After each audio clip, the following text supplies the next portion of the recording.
Warriors of National Guard Recruiting. This is Command Sergeant Major retired Dave Eustace with military recruiting experts for your Training Tuesday podcast. It is Tuesday, the 29th of August, and we have 22 maps processing days remaining and 31 calendar days. Today, we have the great opportunity to have Sergeant Major Cole from the great state of Idaho with us. And if you've been listening, we got a handful of these podcasts to go, and just want to have some people that have been around the business, got to the top, and to get their pearls of wisdom and how they got it done and how they're getting it done. So without further ado, Sergeant Major, just like to give you the opportunity to introduce yourself and tell us your National Guard and National Guard recruiting story. Well, Sergeant Major, thanks for having me on. I've watched a few of these. I remember the Training Tuesday, not necessarily podcast, but the audio that would come out. And when I was an NCOIC back in 2015, 2016, I had about a 3-hour drive every Monday, and I'd always put those on. So I appreciated those. I got 30 years of service. I've been in the Navy. I've been in the Army Reserves, and I landed in the Idaho Army National Guard probably 2003. And I had about 11 years of service, and I came back in like most of the people in the beginning of Operation Iraqi Freedom. They wanted to serve their country and do whatever the country needed of them, and that's what I chose to do. And we went on a OIF-3 deployment and came back, and I went back to work for the state of Idaho. I was a correctional sergeant, one of their prison units they have out here south of Idaho. And after about 30 days, I got a phone call from the recruiting and retention department, a guy that I had deployed with. He said, "Hey, they're starting up a MET team, a mobile events team, and I threw your name in the hat. Maybe you want to come be a part of that." And that was December of 2005. And I loved working for the state, but ADOS money is ADOS money, and it was about twice as much pay. So I said, "Absolutely, I'll come work for you." And I started in the mobile events side of the house as an E4. And in September of that year, I landed a full-on AGR job. And they hired me initially to be retention, and that lasted about 60 days. And my predecessor, the guy that I took over for, they actually terminated. And I know the story is very similar. I walked in, the NCOICs just had a heated conversation and said, "Hey, there's your laptop, there's your GSA, here's your keys. Your mission's 2 a month. Go out and get after it." And no formal training. Just if you want to learn how to recruit, go visit the guys in the storefront. They'll answer all your questions for you. Expect to see your load sheets before the end of the month. And that's really how my recruiting story started. And that was September of 2006. And I had to drop in 2 bodies before they'd send me to school. So they got me a school scheduled for January of 2007, and I graduated middle of February, actually right on my birthday, February 12th of 2007. And my first year on mission, it was, my mission was 7, because I was a brand new recruiter, and I ended up putting in 13, so they moved me into the storefront, and that started our 36-a-year mission. And I had a mission of anywhere between 30 and 36 for almost 10 years straight, working out of the Boise Town Square Mall. But they hired me into the AGR program as an E4. And I remember my NCOIC looked at me and he said, "You go out and get enlistment contracts and I'll take care of your career." And that was it. And that's exactly what happened. I went out and I found people to enlist, and I put those people in boots, and based off of the work and the effort that my NCOIC put into my career and my future, promoted to E5, promoted to E6, promoted to E7, and put me on the list to get promoted to NCOIC in 2015. So I don't think that I've got a different Army National Guard recruiting story than a lot of those guys that have been out there 15 or 20 years. I think it's maybe the differences are going to be in how they manage to do it, or how they manage to keep going for as long as I have. Well, what's interesting is that is a familiar story. And that's really not how we would set up our soldiers right now. We don't seem to do that. But what are the advantages and disadvantages of getting that recruiting job and being, say, go get it, sink or swim? Well, I had 3 kids, 3 young kids at the time, and my wife worked for the state as well. And I remember that ADOS job, my first paycheck on the ADOS job, gave me more money than both of my wife's paycheck and my old paycheck combined. And that was as an E4. And right there, I was hooked. Like, we can say whatever we want. And maybe it's not always about money, but it's about a way of life. And I knew how I wanted to raise my kids, and I knew that it involved hard work.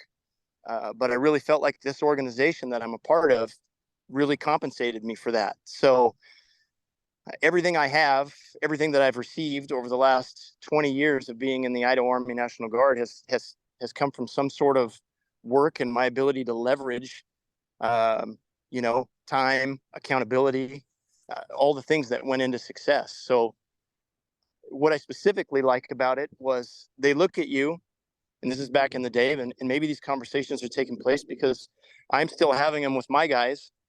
And I need this many enlistments, and I don't care if you get it done in 6 months, but you need to have it done before 12 months. And enlistment is king, and that's the only thing. Yeah, I think maybe a few years in there, we got away from that a little bit, but that is the reality that we live in. So a lot of years of service and a lot of time in recruiting. So what do you think is the key to longevity in recruiting? Well, I think number one, you got to remain focused to the singular thing, and that's the enlistment. And the second most important thing are the things that lead to enlistments. And everything else in this line of work, at least, it doesn't matter. And if you have leadership that pays attention to that and molds their NCOs in that direction, there's really no reason why they can't succeed. And I've been a street recruiter under multiple, presidents and in several different political climates.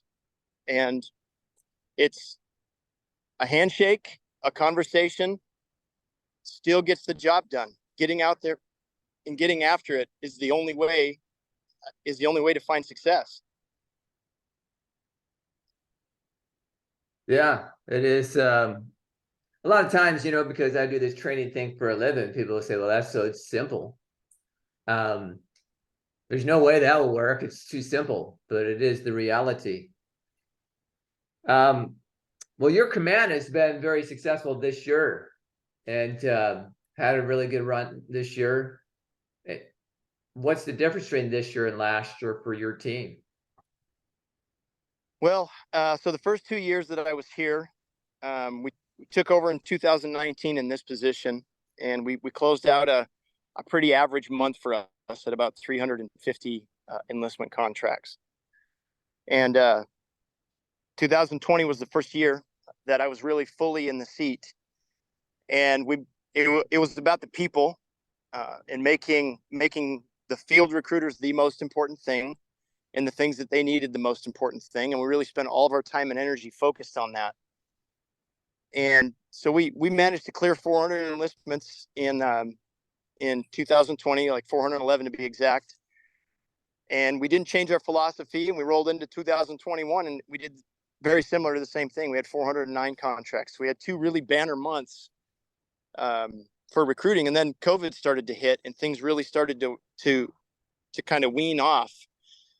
And then that, all the local climate that you see, why do I have to go to work? Why do I actually have to physically come to work and ask people to enlist when, these people over here are phoning it in, and they're teleworking, and they're just talking to people via internet. And we took a dive. We took a real big dive down to 177 enlistment contracts the third year.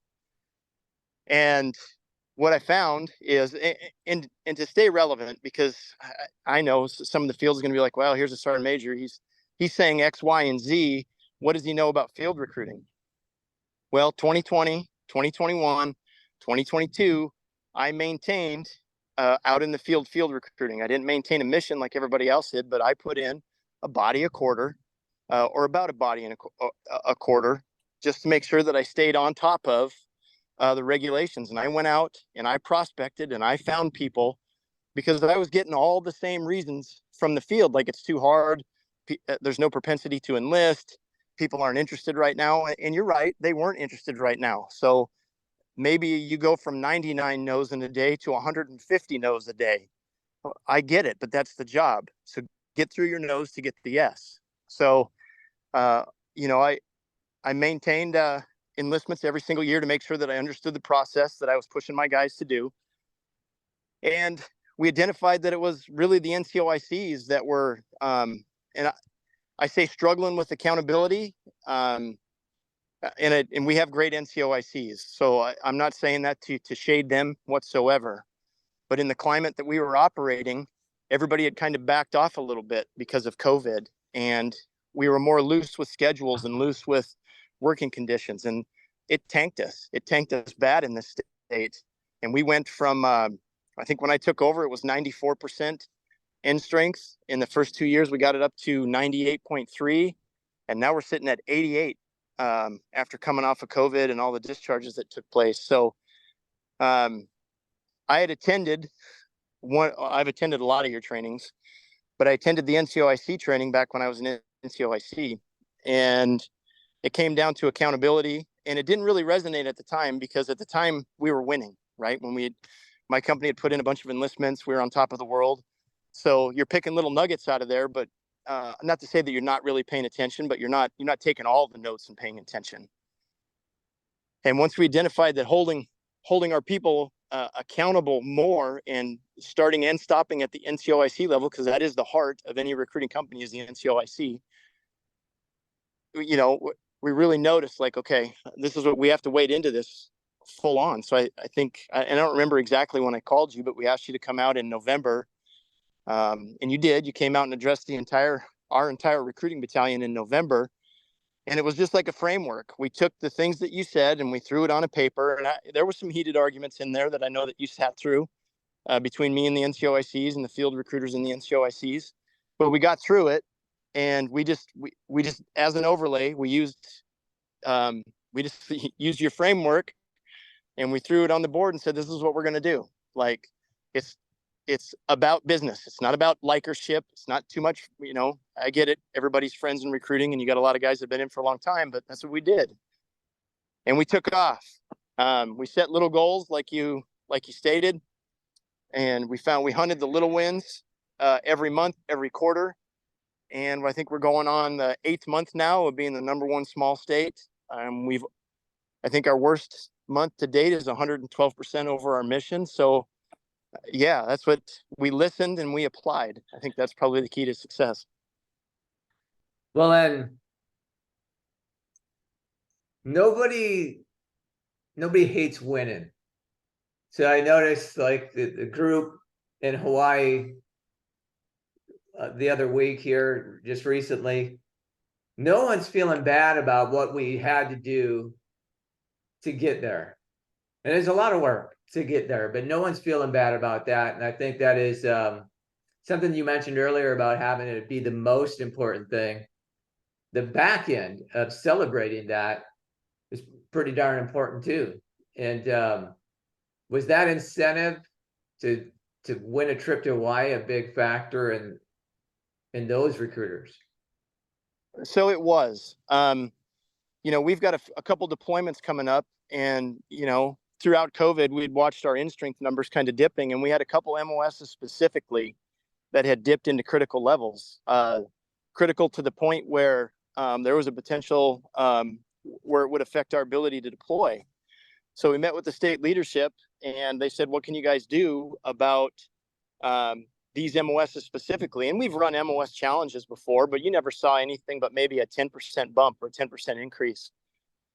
it wasn't anything. So I went to USPFO and I said, listen, I said, I'm going to do a conference in Hawaii and I'm going to fly a guy in that knows what he's talking about. But I said, this is going to be an incentives conference and it's going to look and it's going to feel just like you see on Facebook if anybody's trolling our Facebooks. But if you want these enlistment numbers to get to where they need to be, it has to be this way. And so they bought off on it and we spent close to 70 grand. And we launched an incentives trip that focused on our 5 primary low MOSs that we have in the state. And the recruiters stepped up. They knocked it out of the park. That's all they had to come up with was obviously their normal mission. They had to meet mission, but they had to get any combination of the 5 MOSs that we were looking for. And out of our 34 recruiter force that we have, 23 of them found the 5 MOSs we were looking for and filled those slots. And we took our lowest MOS slot from 27% fill to 62% fill in a matter of 7 months. So the incentives trips was huge. And when you talk to any one of the recruiters, that's why they did it. You're flying us to Hawaii and we're not okay. And we're going to sit in a few hours of a conference and then it's our time with family. Yeah, we're doing that. Okay. Let's get after it. Yeah. And as leaders, and leaders listen to this, it's like you're writing out a check when you go ask for that kind of money and that kind of top cover. But the back end is incredibly positive, not only getting what the organization needs, but getting your crew fired up to get something big, and all sales forces are motivated by incentives. So I think that's a big deal. There's something I wanted to ask you about. Not sure if you want to talk about it, but I think it's very useful. People that get to the top of the organization, like you're a company guy, like, you're recruiting battalion guy. But there's some folks out there that have not made that transition, those sergeants first class that maybe don't think that they're going to make the next step or the next step from that. And your story is a little bit interesting because I know it, is when you were that sergeant first class, what was your mindset of, will I get an opportunity to be an NCOIC or even sergeant major? Well, I was a leadership challenge probably doesn't cover it at all. I was a very toxic NCO. I was a toxic subordinate. I had a lot of influential, because I'd been in recruiting so long and you find success, the guy that makes the numbers obviously has the loudest voice in the room. And after a decade of doing that, a large portion of the battalion would listen when I spoke, and I manipulated that. And it was bad. I was, just thinking back on it too. I had a really good friend that was my NCOIC, and I was a sergeant first class, and I destroyed that relationship because I felt like he didn't know as much as I knew, and this dude was a phenomenal leader, but because I felt like he didn't know as much about recruiting as I did, that he didn't deserve to be in that position. So, and then there was a point in the state that they were finding a way to try to remove me from the AGR program. And I probably should have been, there was many, wall-to-wall counseling sessions that I probably should have had that I didn't have. And it was always about me. And if it didn't go my way, I was super mopey, and I could go on and on, but it was disgusting. And it was all the negative things that I had learned through this process, like, well, winning is number one, and I'm a winner. So, again, you could go on and on, but I was a challenge. And sadly, we had a big investigation that took out a large portion of our leadership around the 2015 timeframe. And I was third on the list. And in 2013, I was number 1, 2014, I was number 2, 2015, I was number 3 on the list. And you can see where this was heading. Like, I was working my way to the bottom of the list. And I got tapped on the shoulder to go take over a company. And the company was 3 hours away. And they wanted me to turn down the promotion. And, because that was going to be their opportunity. Well, this is an advancement. You're turning it down, based out of NGR 600-5. We don't have to keep you. I knew this is where this was going. So I accepted it. And once the whole state found out that I accepted it, one of the senior NCOs in the company I was going to take over actually sent an email to the rest of the team. And it came out. It was along the lines of, hey, listen, we've all worked for bad leaders before, and we'll make our way through this guy. Right. So that's the impression I had left on the battalion all the way up through E7. I could recruit, but that's the only thing that I could do. And I was not a leader, and I was not somebody to be like that should be, giving leadership advice. So it was pretty bad. And it was that journey over to, at the time, Delta Company, 3 hours away, that you kind of do some self-reflecting and what you want to be and what you want to become. And I just ingested everything that they had said. And I ingested that email, actually, that it came from the guy that's taken over the battalion from me in about a year is the guy that sent the email. And he's a great NCO. He's very good at his job. And he's one of he's like a true NCO of NCOs. First Sergeant Sean Rash. He's a great guy.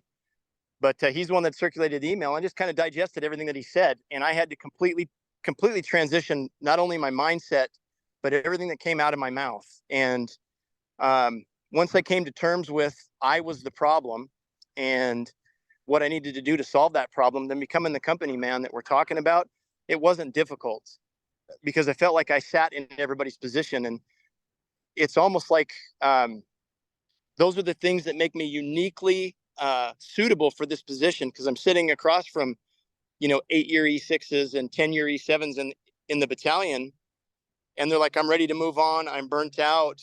So some of the feelings that they're having I've also had before. So when you sit across and you give that mentorship and that guidance on how to move forward and how to get through this thing, I believe that it gives me a very unique perspective to have those conversations with those NCOs and try to lift them up and keep them going. Yeah, I think it is, first of all, as a sergeant major, as a battalion command sergeant major, being willing to say that is not something a lot of your peers would do. They just wouldn't. But I think it is a great message to a lot of sergeants first class out there.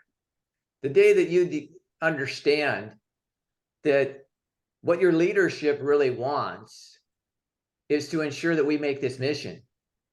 If you're a contributor to that, if you make other people better, if you change your tune, we're going to be open to it.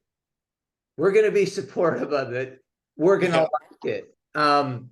Because a lot of people do think their resume's already been written, and it could be good, or it could be average, or it could be not so great, that we'll never be open to them changing. But that's not true. That's why I'm really glad you're willing to share that with the group, because there are lots of sergeants first class out there.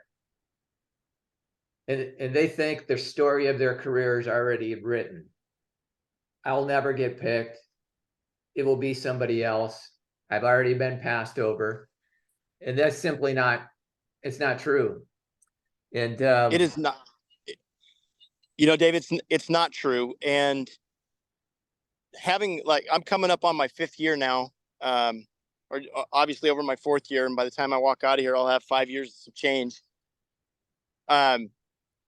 Conversations about sergeants first classes and strong E6s takes place every week in our building. And we are constantly moving chess pieces on the board based off of an individual NCO's message and their ability to handle stress or their influence in the field. So it is never over. It is absolutely never over. And it's something I wish I had learned previously. But if you come to work on a daily basis and you don't bring drama, and you're fairly decent at the recruiting gig, and you understand what mentorship is for and why we do it, there's no doubt in my mind that you're not going to be somebody that's picked to be E8. Yeah, I 100% agree. 100%. Well, we don't have too much time. I don't want to steal a lot of your time, but essentially we got a month to go in this year. And we got recruiters out there that they're not they could probably make their mission, but they know that next mission is coming.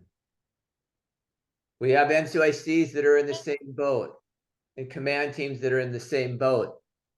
So I'd be curious what you would have to say about the value of finishing, of not sandbagging the rest of the year, just finishing, see how it shakes out.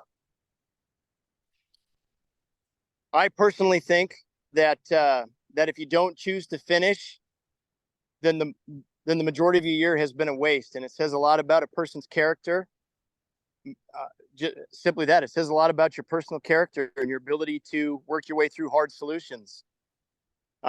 This job never quits, obviously, and October 1st is only a number on a calendar.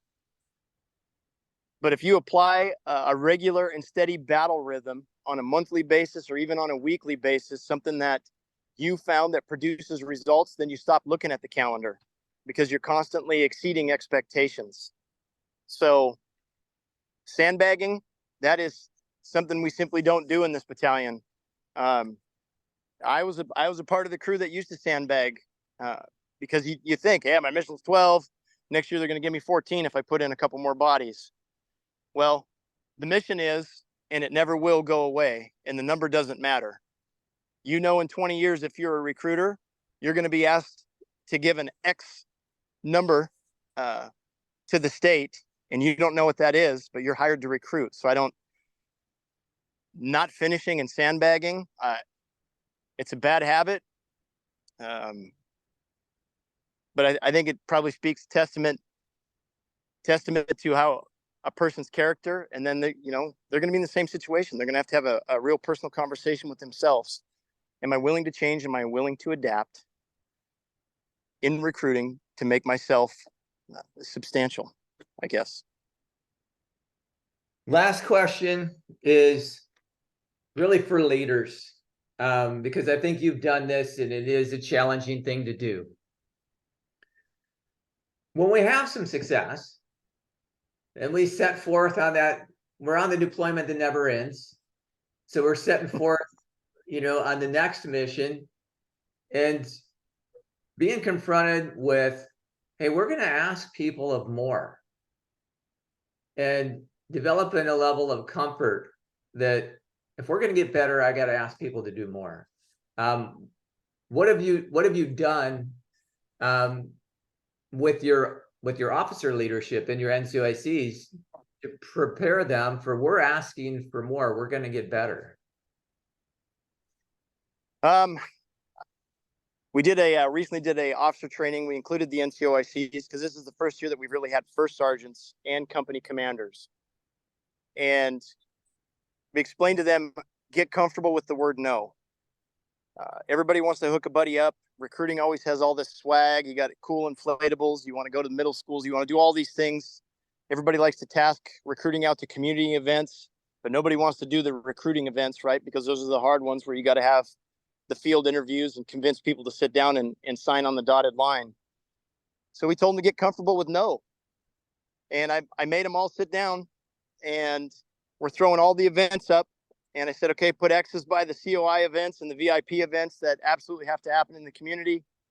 And then what are the events on the board? Put circle the events on the board that produces leads that can help recruiters make mission every month. And then everything else that's left on the board, we're not doing this year. And just start saying no. And the only job is asking people to join the Army National Guard. That's it. It's not teleprospecting. It's not social media prospecting. All of that stuff doesn't mean anything. Shake somebody's hand, look them in the eyes, and ask them to join. That's where you're going to find mission success. So that's really where we leaned in with the officers and the first sergeants in recruiting.